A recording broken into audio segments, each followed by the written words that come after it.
皆さん、こんにちは。日本語講師のとしきです。今日は鶏の唐揚げを作ります。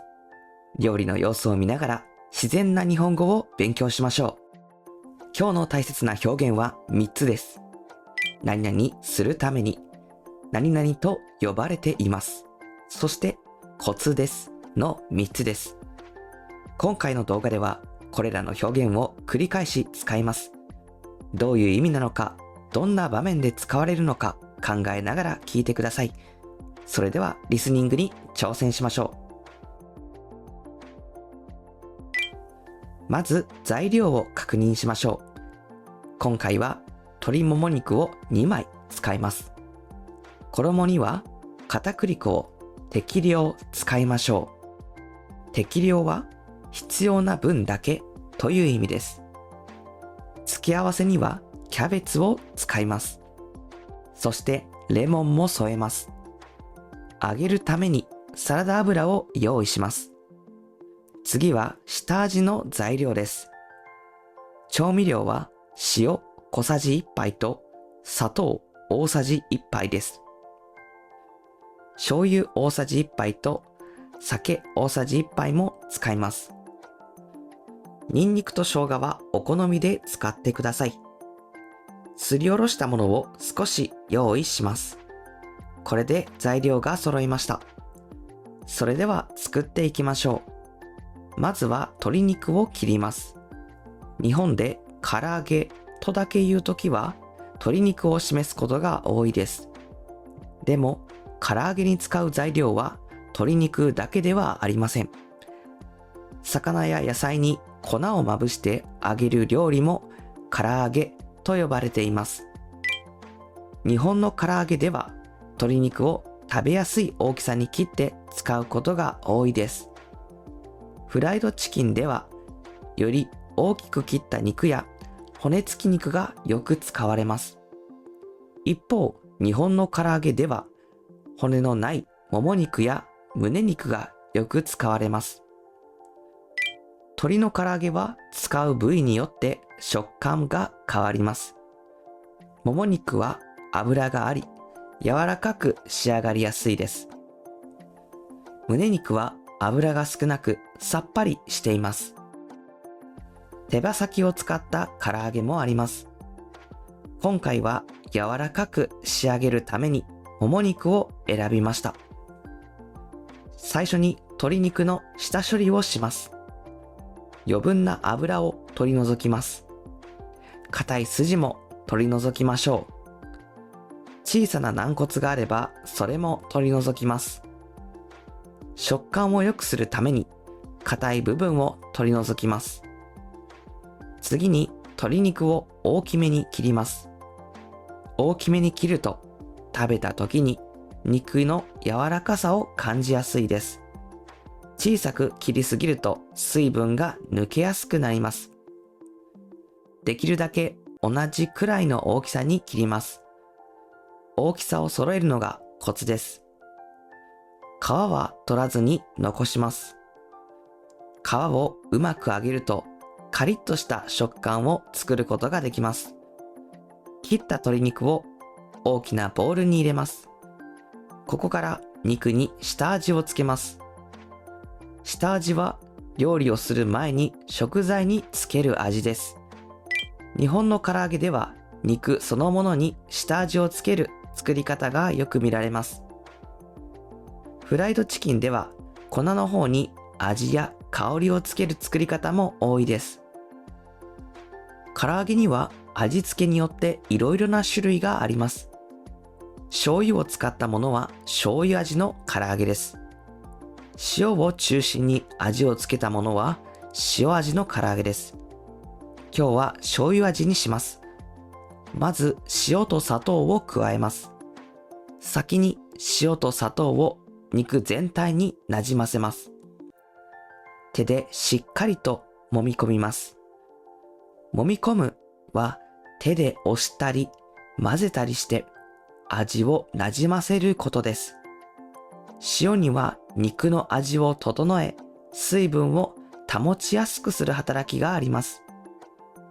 砂糖は甘くするためだけに入れるのではありません。肉の水分を保ちやすくするために砂糖も揉み込みます。加熱しても肉が硬くなりにくくジューシーに仕上がります。塩と砂糖が全体に馴染むまで揉み込みます。肉の表面が少ししっとりとしてきました。先に塩と砂糖をしっかり揉み込むのがコツです。ここでニンニクと生姜を加えます。今日は両方を少し使います。ニンニクはしっかりした香りを加えます。生姜は爽やかな香りを加えます。量は自分の好みに合わせてください。香りが全体に広がるように軽く混ぜましょう。次に醤油と酒を加えます。醤油は塩味と旨味を加えます。揚げた時の香ばしい色や香りにもつながります。酒は鶏肉の臭みを和らげるために加えます。風味を良くする働きもあります。もう一度しっかりと揉み込みましょう。最初はボウルの底に液体が見えますね。続けると少しずつ肉に馴染んでいきます。ボウルの底の液体が少なくなるまで揉み込みましょう。この状態でしばらく冷蔵庫で休ませると、より味が肉に染み込みます。今回は長く置かず、液体が馴染んだら次へ進みます。はい、下味がつきました。次は片栗粉です。ここから鶏肉に衣をつけます。揚げ物の表面を包む部分は衣と呼ばれています。唐揚げには片栗粉や小麦粉がよく使われます。片栗粉を使うとカリッとした衣になりやすいです。小麦粉を使うと少し柔らかい衣になりやすいです。今日はカリッと仕上げるために片栗粉だけを使います。醤油などで下味をつけ、片栗粉をまぶして揚げる料理もあります。この料理は竜田揚げと呼ばれています。フライドチキンには味をつけた厚めの衣を使うものもあります。一方、日本の唐揚げは薄い衣のものが多いです。2つを比べるときは肉の大きさや味の付け方を見ます。衣の違いにも注目するとわかりやすいです。大きな皿やバットに片栗粉を広げます。鶏肉を一つずつ置きます。表だけではなく裏にも衣をつけます。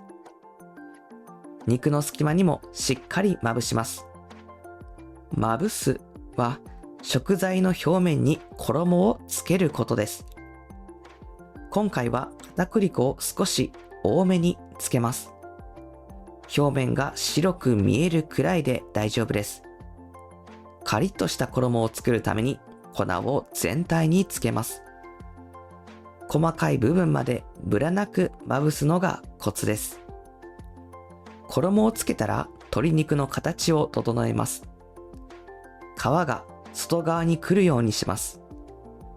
皮を広げて肉を少し丸くまとめます。皮が外側にあると油に触れる面が広くなります。そのため皮がパリッとしやすくなります。皮を外側にして形を整えるのがコツです。これで揚げる準備ができました。鍋にサラダ油を入れます。今日は2回に分けて揚げます。一度揚げて休ませ、もう一度揚げる方法です。この方法は2度揚げと呼ばれています。一度に全部は入れません。たくさん入れると油の温度が下がりやすいからです。油の温度を保つために鶏肉を少しずつ入れます。鶏肉同士が重ならないように入れます。最初はあまり触りません。すぐに動かすと柔らかい衣が剥がれやすいです。油の中で大きな泡が出ていますね。1分くらい揚げたら鶏肉を動かしましょう。3分経ったので取り出します。網やバットの上に置きます。ここですぐには油へ戻しません。鶏肉を3分休ませます。油から出した後も内側には熱が残っています。その熱は余熱と呼ばれています。休ませている間に余熱がゆっくり内側へ伝わります。1回で揚げるよりも肉汁が外に出にくくなります。これが油の外で3分休ませる理由です。休ませている間に肉の水分が衣の方へ移動します。その水分を次の高い温度で飛ばします。3分待つことも2度揚げの大切なコツです。待っている間に油の温度を少し上げます。油を180度くらいにします。温度が上がったら鶏肉をもう一度入れます。今回は少し高い温度で揚げます。高い温度で衣の水分が外へ出ていきます。鶏肉を返しながら2分ほど揚げます。衣が香ばしい色になってきましたね。はい、取り出しましょう。外側はしっかりカリッとしています。1度目の後に休ませ、2度目で衣を仕上げるのがコツです。こうすると中は柔らかく、外はカリッと仕上がります。これで唐揚げが揚がりました。最後にキャベツを切ります。キャベツは細く千切りにします。千切りは野菜を細長く切る方法です。細く切ると唐揚げと一緒に食べやすくなります。キャベツのシャキシャキした食感が唐揚げによく合いますよ。皿の横にキャベツをふんわり盛ります。その隣に唐揚げを盛り付けます。最後に切ったレモンを添えます。レモンの酸味は後味をさっぱりさせてくれます。はい、鶏の唐揚げが完成しました。鶏の唐揚げは日本の家庭でよく作られています。お弁当のおかずとしても人気があります。食堂では唐揚げ定食をよく見かけます。定食はご飯や汁物などが一緒になった食事のことです。とても美味しそうです。いただきます。外側の衣がカリッとしています。皮の部分はさらに香ばしいです。中の肉は柔らかいですね。肉はしっとりとしていてジューシーです。醤油の味もよく馴染んでいます。ニンニクと生姜の香りも合いますね。次はレモンを少しかけます。酸味が加わって後味がさっぱりしました。これはご飯にもよく合うと思います。今日は醤油味の鶏の唐揚げを作りました。ジューシーに仕上げるために砂糖を加えました。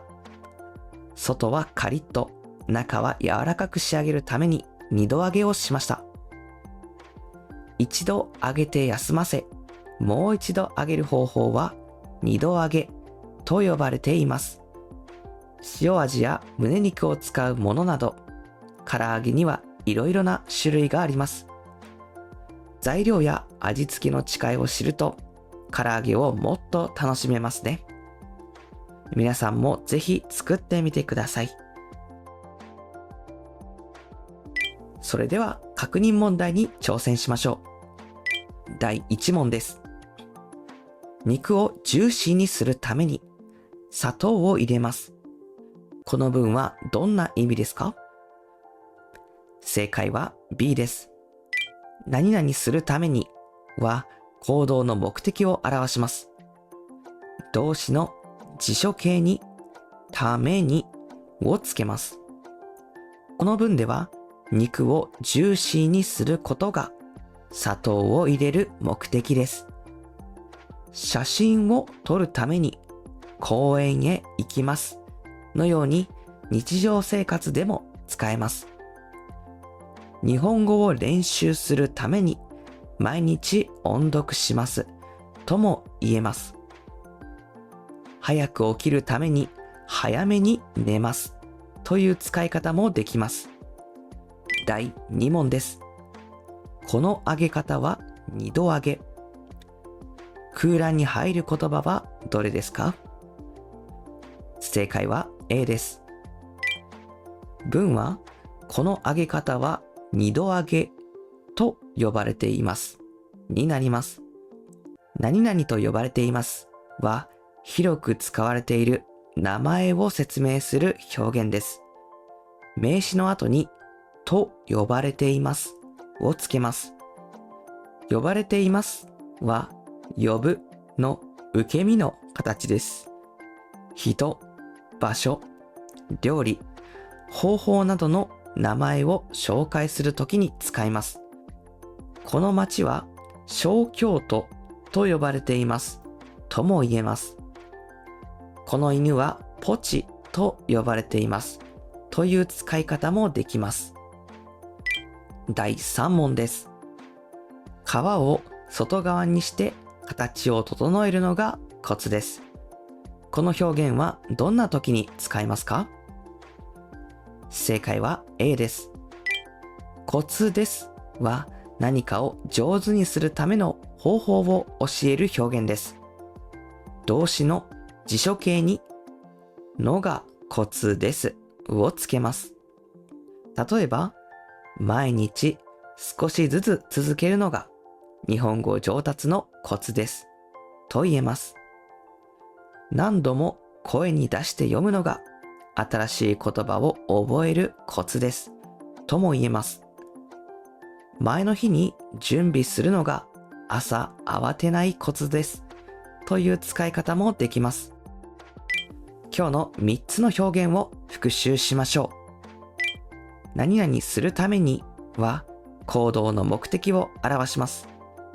何々と呼ばれていますは広く使われている名前を説明します。コツですは上手にするための大切な方法を伝えます。コメント欄でコツですを使ってみてください。皆さんの料理や日本語学習のコツも楽しみにしています。